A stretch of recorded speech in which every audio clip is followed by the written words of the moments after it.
Hello class 8 social science में आज हम सोशल एंड पॉलिटिकल लाइफ का चैप्टर नंबर 3 हम करेंगे और इस चैप्टर का नाम है why do we need a parliament.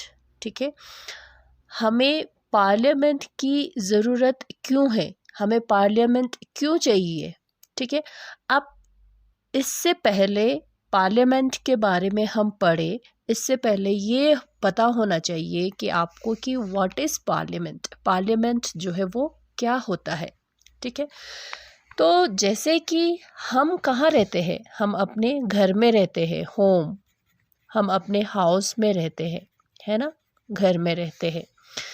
वैसे ही जो इलेक्टेड रिप्रेजेंटेटिव होते हैं, ठीक है, इलेक्टेड रिप्रेजेंटेटिव कौन होते हैं?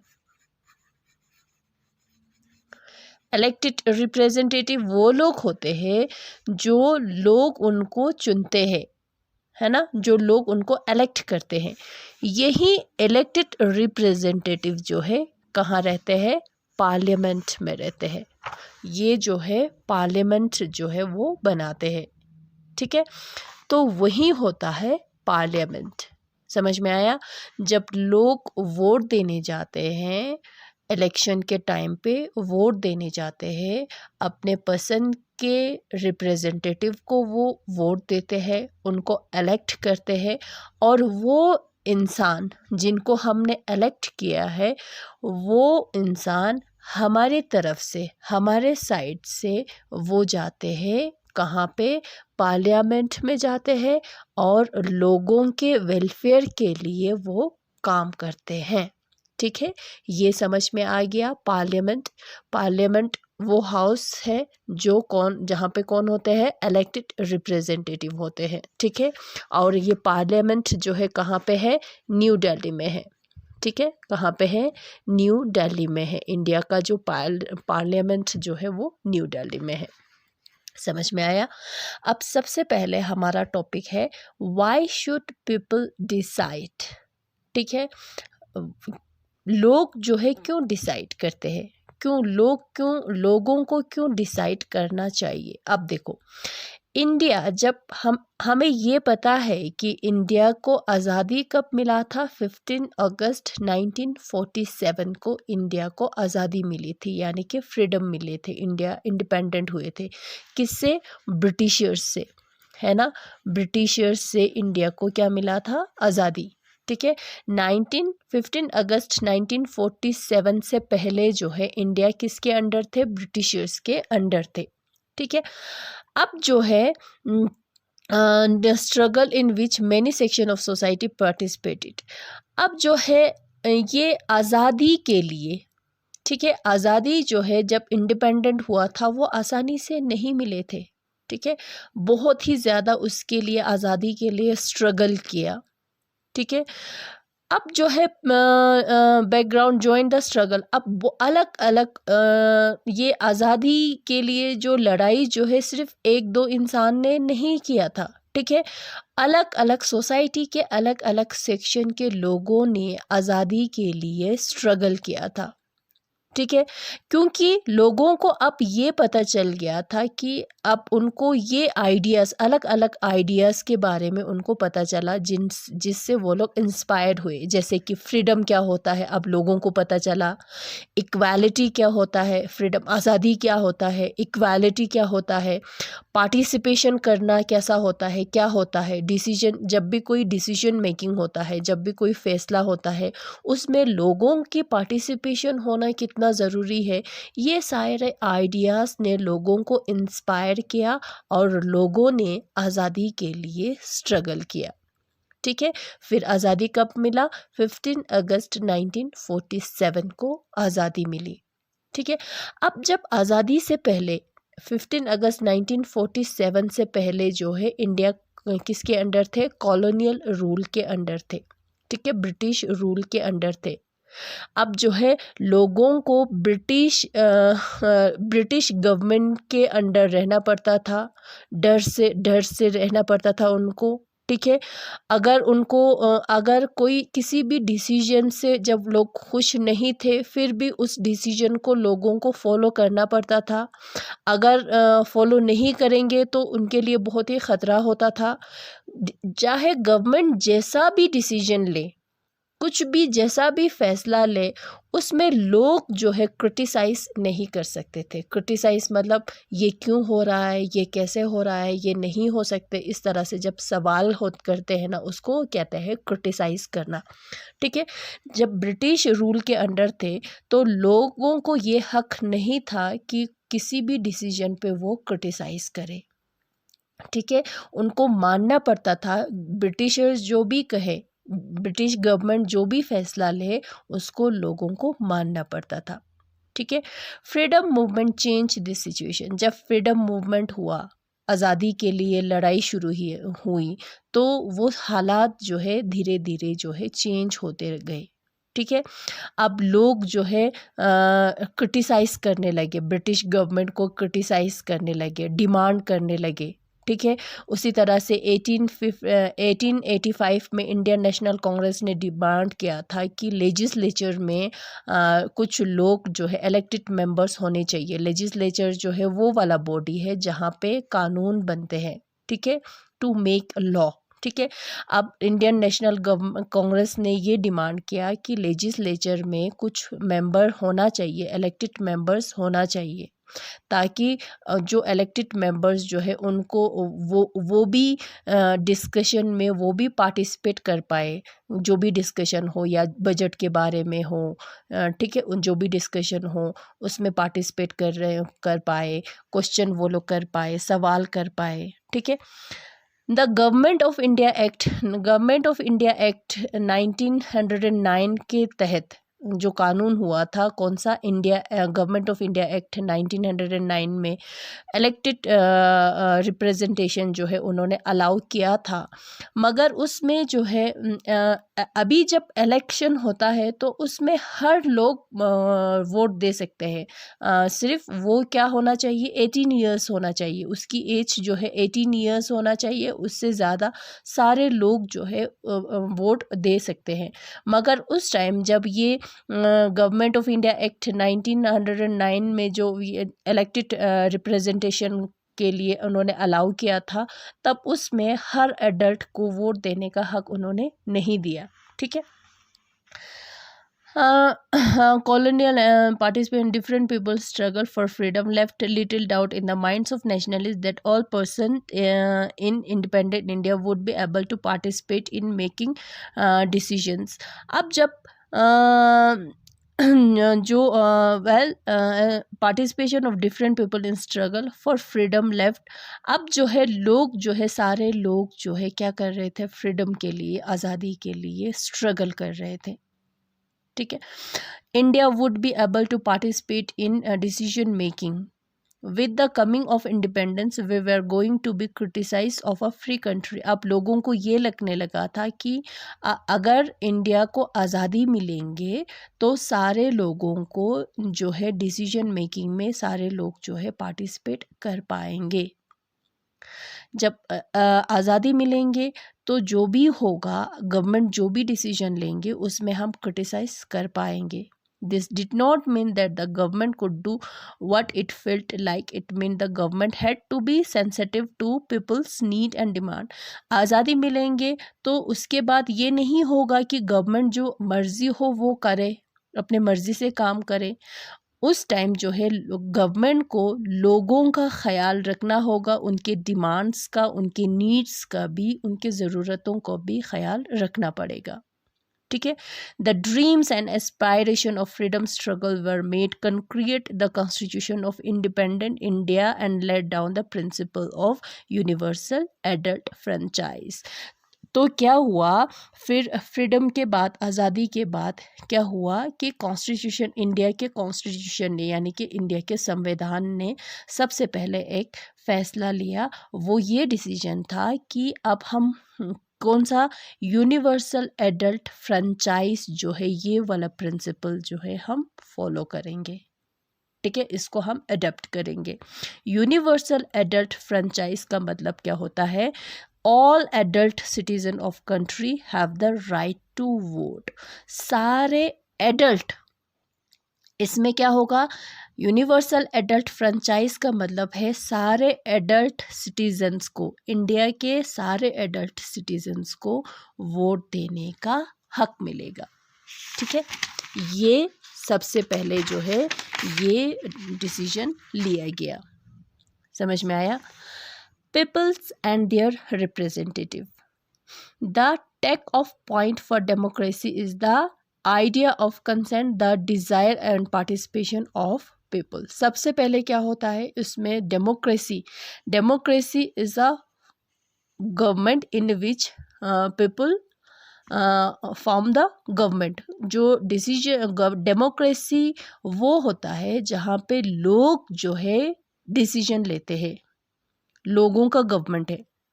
Democracy is the government of the people, for the people, by the people. ठीक है, डेमोक्रेसी जो है लोगों का गवर्नमेंट होता है, लोगों ने बनाया होता है, अपने लिए, लोगों के लिए बनाए होते हैं। ठीक है, अब उसमें सबसे मेन जो आइडिया जो है, सबसे मेन डिज़ायर क्या है, पार्टिसिपेशन ऑफ पीपल, लोगों की पार्टिसिपेशन जो है होना चाहिए। ठीक है, how does the adult give approval to government? One way of doing so, as you read this through election. अब जो है ये डेमोक्रेसी जो है क्या होता है कि लोगों का जो है गवर्नमेंट है, अब लोग उसमें किस तरह से पार्टिसिपेट करेंगे। ठीक है, वो किस तरह से करेंगे, इलेक्शन के जरिए, वोट के जरिए। People would elect their representative to the parliament, then one group from among these elected representative form the government। लोग जो है क्या करेंगे, अपने रिप्रेजेंटेटिव को इलेक्ट करेंगे, उसको वोट देकर उसको चुनेंगे, और वो रिप्रेजेंटेटिव जाएंगे कहाँ पे, पार्लियामेंट में जाएंगे। ठीक है, the parliament which is made up of all representative together control and guide the government. और वो पार्लियामेंट जहाँ पे लोगों के भेजे हुए रिप्रेजेंटेटिव्स है। ठीक है, और वो रिप्रेजेंटेटिव्स क्या करेंगे, कंट्रोल करेंगे, गाइड करेंगे गवर्नमेंट को। ठीक है, in this sense people through their chosen representative form the government and also control it. इसका मतलब ये हुआ कि, इसका मतलब क्या हुआ कि लोग जो है क्या करते हैं, अपने रिप्रेजेंटेटिव के जरिए, ठीक है, गवर्नमेंट बनाते हैं और उस पर कंट्रोल भी करते हैं। ठीक है, अब जो है हम कहते हैं कि हाँ, India is a democratic country. India जो है एक क्या है, डेमोक्रेटिक कंट्री है। डेमोक्रेटिक कंट्री का मतलब क्या हुआ कि गवर्नमेंट जो है लोग चुनते हैं, डिसीजन जो है लोग लेते हैं।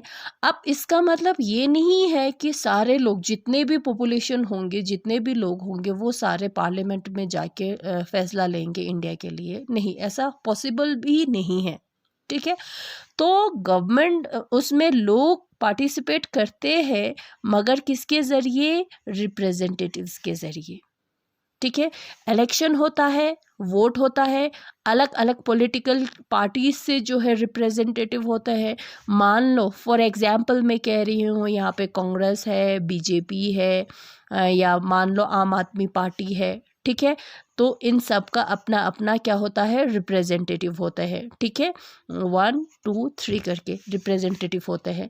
अब लोग जो है उस इंसान को चुनते हैं जो हमें ये लगता है कि हाँ, ये इंसान जो है हमारे लिए अच्छा काम करेगा, ये अच्छा साबित होगा, ये लगता है।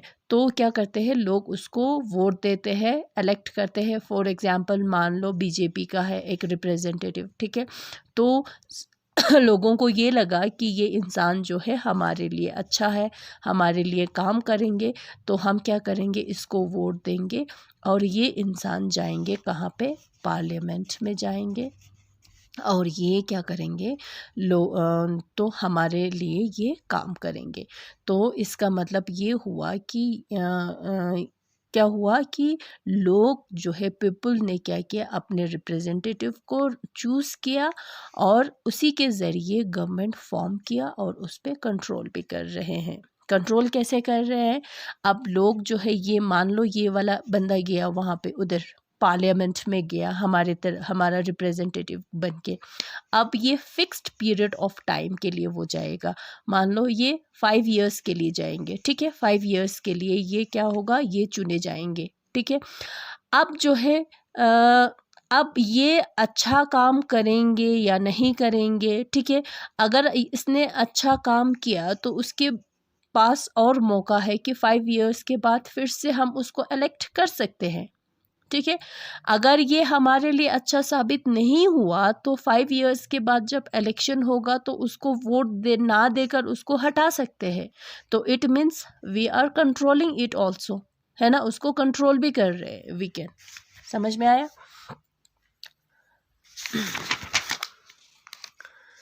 उसके बाद है the role of the parliament, ठीक है। Created after 1947, the Indian parliament is an expression of the faith that the people of India have in principle of democracy. Parliament जो है 1947 के बाद जो है वो क्रिएट हुआ था, ठीक है। अब उस पर क्या है, पार्लियामेंट में लोगों का भरोसा है, लोगों का फेथ है, ट्रस्ट है, ठीक है। These are participation by the people in decision making process and government by consent। जो है ये एक इंसान का पार्टिसिपेशन नहीं है, पूरे लोगों का, इंडिया के सिटीजन्स का ये पार्टिसिपेशन है। The parliament in our system has immense powers because it is the representative of the people। Parliament, India के पार्लियामेंट में पे बहुत ज़्यादा, पार्लियामेंट के पास बहुत ही ज़्यादा पावर है। क्यों? क्योंकि ये लोगों का रिप्रेजेंटेटिव है।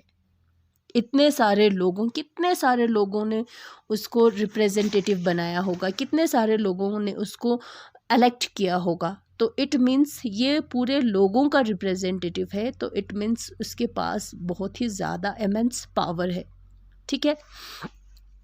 Election to the parliament are held in similar manner as they are for the state legislature। State legislature जो वो होता है, पार्लियामेंट जैसे होते हैं मगर वो स्टेट लेवल पे होता है, ठीक है।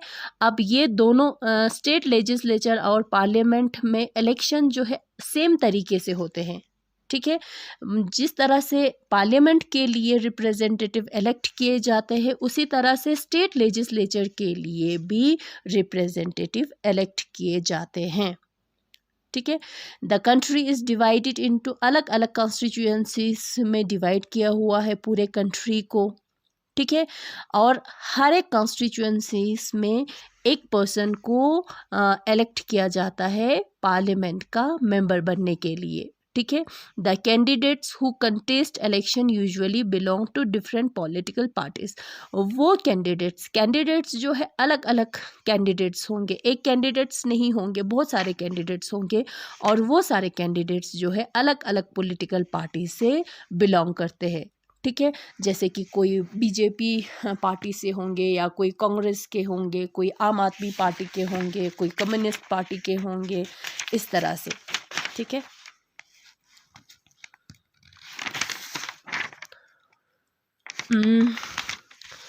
Once elected, these candidates become members of parliament। अब जब एक बार एक इंसान को, एक कैंडिडेट को, मान लो यहाँ पे कांग्रेस का एक कैंडिडेट है, यहाँ पे बीजेपी का एक कैंडिडेट है, यहाँ पे आम आदमी पार्टी का एक कैंडिडेट है, ठीक है।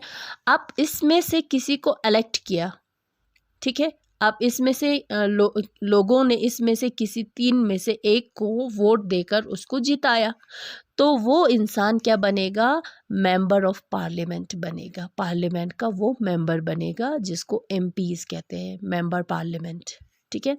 These MPs together make up the parliament. ये सारे एमपीज मिलके क्या बनता है, पार्लियामेंट बन जाता है, ठीक है।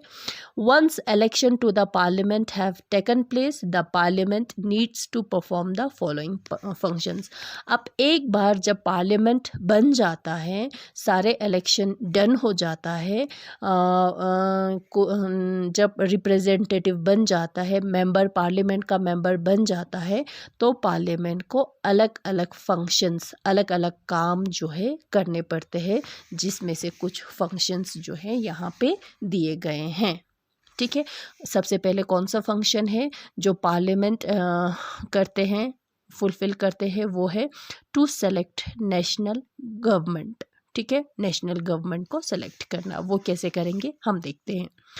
Parliament of India consist of president, the Rajya Sabha and the Lok Sabha. India के पार्लियामेंट में कौन कौन है? पार्लियामेंट कौन कौन है पार्लियामेंट में? सबसे पहले है पार्लियामेंट में है प्रेसिडेंट, उसमें है राज्यसभा और है लोकसभा। पार्लियामेंट में 2 हाउस होते हैं, आपको पता है ना। पार्लियामेंट में 2 हाउस होते हैं, एक है राज्यसभा और एक है लोकसभा, और प्रेसिडेंट भी पार्लियामेंट का पार्ट है। ठीक है। After the Lok Sabha election, a list is prepared showing how many MPs belong to each political party. After the Lok Sabha elections, Lok Sabha के इलेक्शन ख़त्म होने के बाद जो है एक लिस्ट निकाले जाएंगे, एक लिस्ट प्रिपेयर करेंगे, तैयार करेंगे, जिसमें ये दिखाएंगे कि एमपीज़ कितने एमपीज़ है। मेंबर पार्लियामेंट, एमपीज़ यानी कि आपको मैंने अभी बोला मेंबर ऑफ पार्लियामेंट को हम एमपीज़ बोलेंगे। ठीक है, अब उसमें ये हमें दिखाएंगे कि कितने एमपीज़ है, कौन कौन पॉलिटिकल पार्टी से वो एमपीज़ जो है बिलोंग करते हैं। ठीक है, for a political party to form the government they must have a majority of elected MPs. अब जो है, अब गवर्नमेंट किस तरह से फॉर्म्ड होते हैं ये आप देखो। ठीक है, सबसे पहले क्या होगा? इलेक्शन होगा। ठीक है, अब इलेक्शन में एक ही पॉलिटिकल पार्टीज नहीं होते हैं, ये आपको पता होना चाहिए। ठीक है, जो मैं हर टाइम में एग्जांपल ले रही हूँ, उसमें होंगे कांग्रेस के भी रिप्रेजेंटेटिव होंगे, उसमें होंगे बीजेपी के भी कैंडिडेट्स होंगे, उसमें आम आदमी पार्टी के भी कैंडिडेट्स होंगे, बहुत सारे पॉलिटिकल पार्टीज़ के कैंडिडेट्स होते हैं। ठीक है, अब जब इलेक्शन होता है तो इलेक्शन ख़त्म हो जाता है, अब एक लिस्ट निकलेंगे, है ना, एक लिस्ट निकलेंगे। मान लो ये एक लिस्ट है, अब इसमें एमपीज़ होंगे, मेंबर पार्लियामेंट के लिस्ट है ये। अब इसमें हमें ये दिखाएंगे कि कितने मेंबर्स है, और वो सारे मेंबर्स जो है कौन कौन से पॉलिटिकल पार्टीज से है। ठीक है, अब मान लो यहाँ पे 10 है, अब 10 में से जो है मान लो बीजेपी के होंगे 5 होंगे। ठीक है, मान लो उसमें से होंगे 3 होंगे कांग्रेस के होंगे, 3 है, 5 बीजेपी के होंगे, 3 जो है कांग्रेस के होंगे, 2 आम आदमी पार्टी के होंगे। तो इसमें क्या होगा? इसमें आपको क्या पता चला कि मेजॉरिटी जो है कौन से पार्टी का है? मेजॉरिटी जो पार्टी जो है, मेजॉरिटी जो कैंडिडेट्स जो है, जो इलेक्ट हुए हैं, जो रिप्रेजेंटेटिव बने हैं, वो है मेंबर पार्लियामेंट बने हैं, वो कौन सा है? बीजेपी का है, क्योंकि इसमें 5 है, कांग्रेस के सिर्फ 3 है और आम आदमी के सिर्फ 2 है। तो ये जो है, इसका मतलब ये हुआ कि बीजेपी जो है वो गवर्नमेंट फॉर्म करेंगे। ठीक है, बीजेपी जो है वो गवर्नमेंट फॉर्म करेंगे। समझ में आया? इस तरह से होता है मेजॉरिटी। अब देखो यहाँ पे, For a political party to form the government, they must have a majority of elected MPs. Government को फॉर्म करने के लिए, गवर्नमेंट को बनाने के लिए पॉलिटिकल पार्टीज जो है उसमें एमपीज जो है, मेजॉरिटी जो है उस पॉलिटिकल पार्टी का होना चाहिए, तभी जो है वो गवर्नमेंट फॉर्म कर सकते हैं। ठीक है, अब जैसे कि इलेक्टेड अगर जो है उसमें कितने होंगे मेंबर्स, 543 मेंबर्स होंगे, उसमें से 2 जो है एंग्लो इंडियन नॉमिनेटेड होंगे, एंग्लो इंडियन से भी बिलोंग करने वाले होने चाहिए। एंग्लो इंडियन वो होते हैं जो इंडिया में सेटल्ड है मगर उसके जो पूर्वज हम कह सकते हैं जो है ब्रिटिशर्स हो, फॉरेनर्स हो, फॉरेन से बिलोंग करते हैं, ऐसे कुछ होना चाहिए, ठीक है।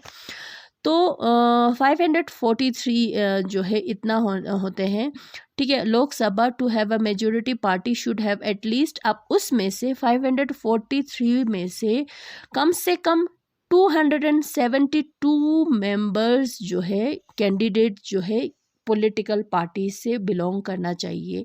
अगर इतना उसका कैंडिडेट है, इतना उसका एमपीज है, तो वो पार्टी जो है गवर्नमेंट फॉर्म कर सकते हैं। फॉर एग्जाम्पल अभी कौन सा पार्टी जो है, कौन से पॉलिटिकल पार्टी ने गवर्नमेंट फॉर्म किया हुआ है, बीजेपी ने। तो बीजेपी इसका मतलब क्या हुआ, जब इलेक्शन हुआ था तब एमपीज जो है सबसे मेजोरिटी जो है कौन से पॉलिटिकल पार्टी में से था, बीजेपी से था। तो तभी that's why BJP form the government, इसीलिए बीजेपी ने गवर्नमेंट को फॉर्म किया, है ना। The opposition in party is formed by all the political parties that oppose majority party। तो मैंने बोला कि अभी मैंने आपको एग्जाम्पल दिया है ना, तो इतना मिला, बीजेपी को इतना मिला, कांग्रेस को इतना मिला, आम आदमी पार्टी को इतना मिला। अब जो है इसमें से हमें ये पता चला कि इसमें से जो मेजॉरिटी जो है वो किसको मिला, बीजेपी को मिला। तो इसका मतलब जो है बीजेपी क्या करेंगे, वो गवर्नमेंट फॉर्म करेंगे। और जो गवर्नमेंट फॉर्म नहीं कर सके, कौन सा, कांग्रेस नहीं कर सके, आम आदमी पार्टी नहीं कर सके क्योंकि उनके पास मेजॉरिटी नहीं है, तो वो क्या बन जाएंगे, वो ऑपोजिशन पार्टी बन जाएंगे। क्या बनेंगे, वो ऑपोजिशन पार्टी बनेंगे, ठीक है। ऑपोजिशन पार्टी का भी बहुत ही इम्पोर्टेंट रोल होता है, ठीक है। एक गवर्नमेंट को फंक्शन करवाने के लिए, यानी कि काम करवाने के लिए ऑपोजिशन का बहुत ही इम्पोर्टेंट रोल प्ले होता है, ठीक है। One of the most important function of the Lok Sabha is to elect the executive। अब जो है एग्जीक्यूटिव इलेक्ट करना। The executive as you read in chapter group of person. Executive कौन होता है, अ ग्रुप ऑफ पर्सन्स होता है, group of persons होता है जो क्या करता है, काम करते हैं, मिल बैठ के काम करते हैं, कानून बनाते हैं, ठीक है।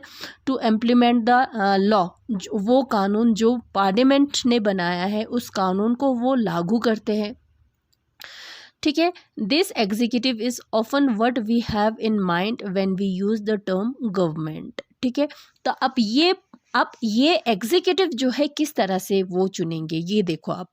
The prime minister of India is the leader of the ruling party इन लोकसभा। जो रूल करते हैं कौन पार्टी, वो रूलिंग पार्टी। जैसे कि मान लो अभी बीजेपी जो है वो रूलिंग पार्टी है, ठीक है।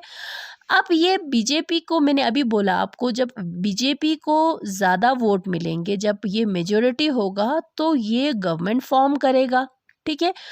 इसी रूलिंग पार्टी का जो लीडर जो है वो क्या बनता है, प्राइम मिनिस्टर बनता है, पीएम यानी कि प्राइम मिनिस्टर बनता है। कौन, ये मेजॉरिटी जो वोट जिसको मिला है, उसी रूलिंग पार्टी का जो लीडर होता है वो प्राइम मिनिस्टर बनता है, ठीक है।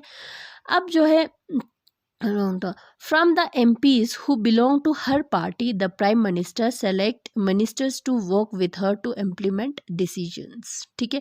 अब ये प्राइम मिनिस्टर क्या करेंगे, यही प्राइम मिनिस्टर जो है अपने पार्टी में से उन लोगों को चुनेंगे, कुछ मिनिस्टर्स को वो इलेक्ट करेंगे, चुनेंगे, ठीक है।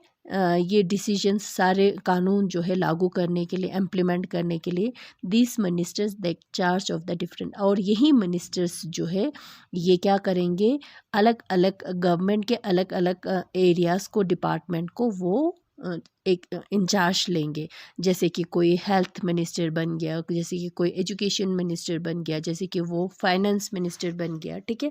तो ये लोग अपने अपने एरियाज़ को संभालेंगे। समझ में आया ना? Often time in the recent past, it has been difficult for a single political party to get the majority that is required to form the government. और कभी कभी क्या हो जाता है कि उतना पूरा मेजोरिटी जो है इलेक्शन में नहीं मिल पाते हैं, ठीक है। उतना जितना गवर्नमेंट फॉर्म करने के लिए मेजोरिटी जो है एमपीज जितना होना चाहिए उतना नहीं हो पाते हैं। तब क्या करते हैं कि जैसे कि मान लो यहाँ पे बीजेपी को मिला है 4, ठीक है, यहाँ पे बीजेपी को मिला है 4, कांग्रेस को मिला है 3, ठीक है, कांग्रेस बीजेपी को 5 मिला है, कांग्रेस को 4 मिला है, या आम आदमी को या 3 में मिला है। तो उस टाइम जो है उतना मेजोरिटी उनको नहीं मिल पाते हैं जितना होना चाहिए। तो उस टाइम जो है 2 पार्टीज मिलके गवर्नमेंट को फॉर्म करते हैं, उसको बोलते हैं कोalition गवर्नमेंट, ठीक है। उसको क्या बोलते हैं? कोalition गवर्नमेंट। जब एक पार्टी को मेजोरिटी नहीं मिलते हैं तो 2 पार्टीज मिलके गवर्नमेंट फॉर्म करते हैं, तो उसको कोalition गवर्नमेंट कहते हैं, ठीक है। that forms known as coalition government. The Rajya Sabha function primarily as the representative of the state of India in the parliament, ठीक है। ये जो है राज्यसभा जो है वो भी फंक्शन करते हैं, ठीक है। Rajya Sabha can also initiate legislation and a bill is required to pass through the Rajya Sabha in order to become a law. कोई भी बिल जो है कानून बनने से पहले, लॉ बनने से पहले राज्यसभा से भी जाना पड़ता है, उससे भी पास होना पड़ता है, ठीक है। It therefore has an important role to review and alerting the law initiated by the Lok Sabha. तो इसका मतलब ये हुआ कि राज्यसभा का भी इम्पॉर्टेंट रोल है, ठीक है। The member of Rajya Sabha are elected by the elected members of legislative assembly. अब जो है लेजिस्लेटिव, अब ये राज्यसभा जो है राज्यसभा को कौन इलेक्ट करते हैं? लेजिस्लेटिव असेंबली के मेंबर्स जो है राज्यसभा को इलेक्ट करते हैं, ठीक है। लेजिस्लेटिव असेंबली कौन सा हुआ? जो स्टेट लेवल पे होता है वो, ठीक है। वेरियस स्टेट, जो अलग अलग स्टेट का जो लेजिस्लेटिव असेंबलीज होते हैं ना, उनके मेंबर्स जो है किसको? राज्यसभा के मेंबर्स को इलेक्ट करते हैं। There are 233 elected members plus 12 members nominated by the president. Rajya Sabha में कितने मेंबर्स हैं? 233 मेंबर्स है, इलेक्टेड मेंबर्स हैं, उसमें 12 और प्लस जो है 12 मेंबर्स भी है जो कौन नॉमिनेट करते हैं? इंडिया के प्रेसिडेंट नॉमिनेट करते हैं, ठीक है। To control, guide and inform the government. और दूसरा फंक्शन क्या है? टू कंट्रोल, गवर्नमेंट को गाइड करना, कंट्रोल करना और उनको इन्फॉर्म करना, ये जो है पार्लियामेंट का फंक्शन है।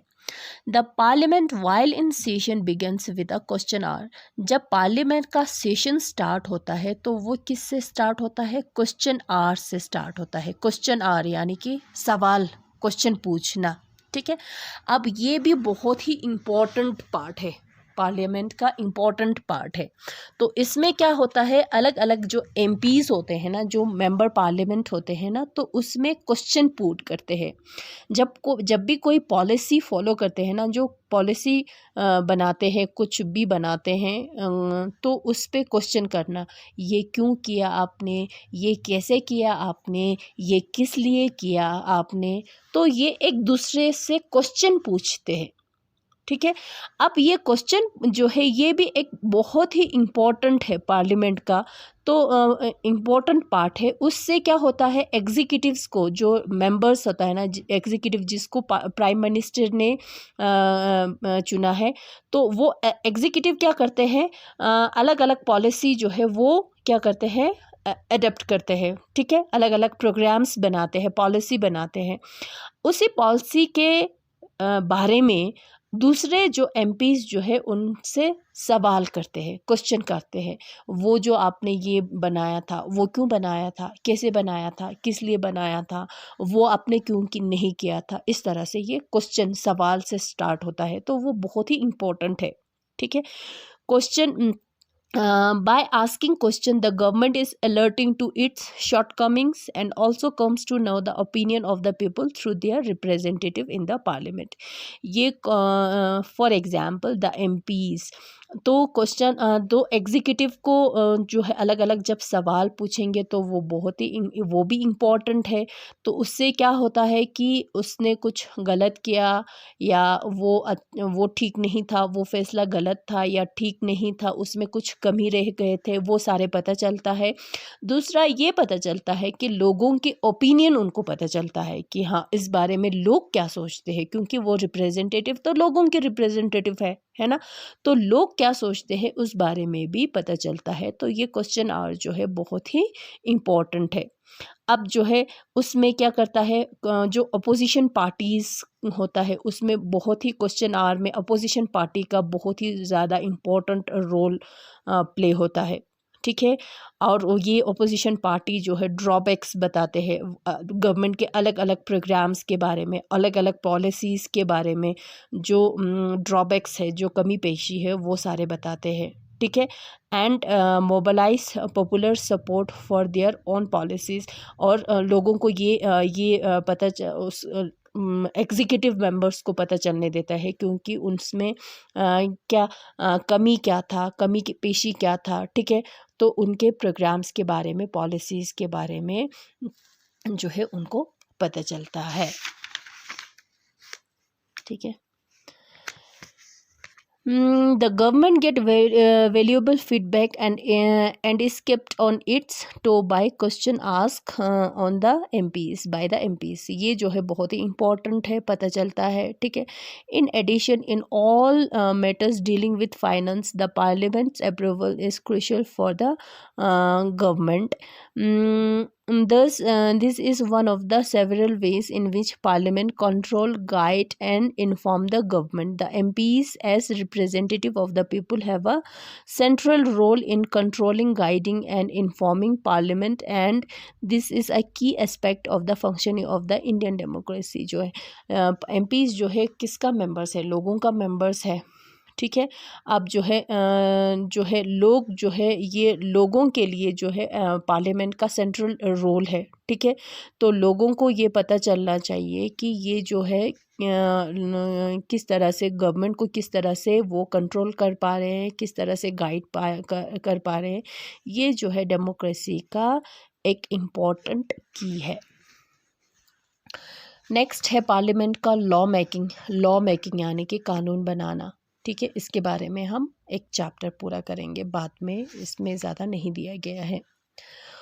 Who are the people in parliament, अब पार्लियामेंट में कौन कौन लोग हैं, ये तो हमें पता चल गया है कि लोगों के रिप्रेजेंटेटिव्स है, कौन कौन है। The parliament now has more and more people from different backgrounds, अलग अलग बैकग्राउंड से जो है पार्लियामेंट में लोग जो है अलग अलग बैकग्राउंड से हैं, ठीक है। उसमें रूरल एरियाज से भी है, यानी कि जो गांव में रहने वाले होते हैं ना, रूरल एरियाज से भी कुछ मेंबर्स है पार्लियामेंट में, रीजनल पार्टीज़ में भी है, ठीक है। और उसमें कौन है, groups and peoples that were till now unrepresentative or beginning to get elected to the parliament, ठीक है। जो पहले अनरिप्रेजेंटेटिव होते थे बिल्कुल, अब उनको भी वो चांस मिल रहा है। There has been in the political parties Dalit, जो बैकवर्ड कास्ट है, ठीक है, उनके भी मेंबर्स है पार्लियामेंट में होते हैं, ठीक है।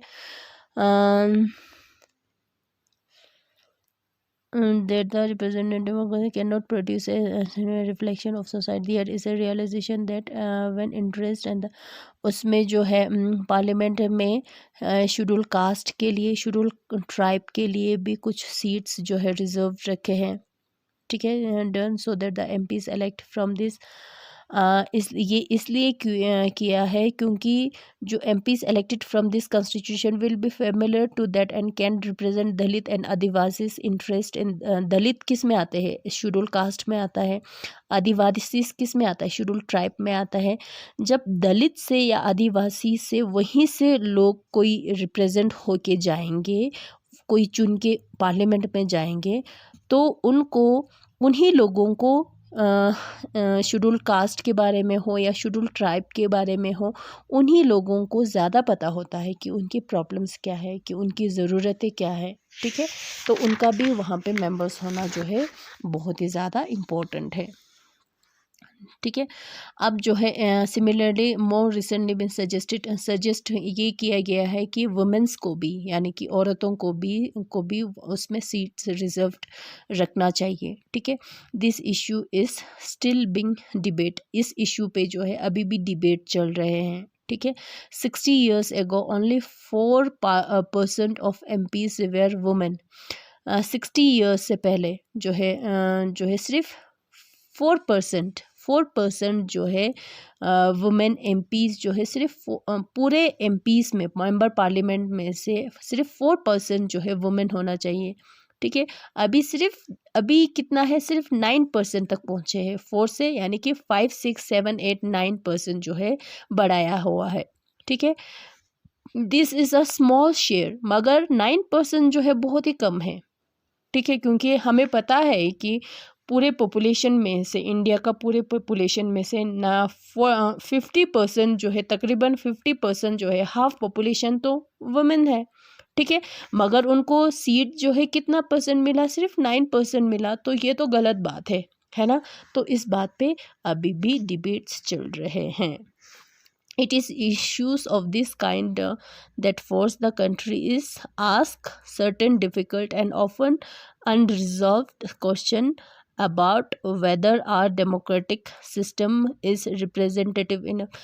और ये कुछ ऐसे इश्यूज है, ऐसे कुछ डिफ़िकल्ट सिचुएशन है जिस पे ये सवाल पैदा करते हैं कि क्या सच में डेमोक्रेटिक कंट्री है, या सच में रिप्रेजेंटेटिव इनफ है, इतना रिप्रेजेंटेटिव जितना होना चाहिए उतना सच में है या नहीं है।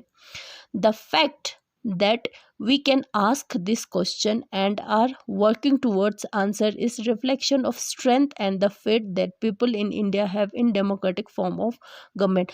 मगर सच्चाई ये भी है कि हम ऐसे सवाल कर सकते हैं। We can question such like, we can ask such like question. ठीक है, इतना रिप्रेजेंटेटिव जो है औरतों को मिलना चाहिए, वो क्यों नहीं मिल पा रहे हैं, ये क्वेश्चन जो है वो हम पूछ सकते हैं। तो इसका मतलब ये भी है कि हाँ, सच में हम डेमोक्रेटिक फॉर्म ऑफ गवर्नमेंट में रह रहे हैं, है ना?